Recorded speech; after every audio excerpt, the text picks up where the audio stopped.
Europak bere bake maskara erantz dezala mesedez, ta Donald Trumpek ez dezala uste, mundu hau denik ajedrez. Indarra pobrek ardezatela,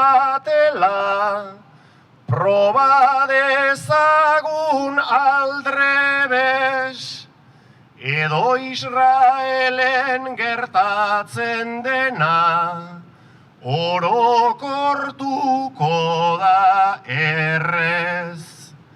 Gerra bizi gai duten horiei, nahiko sinplea da berez, ez dezaiegun saldu armarik, ta kontzientzirik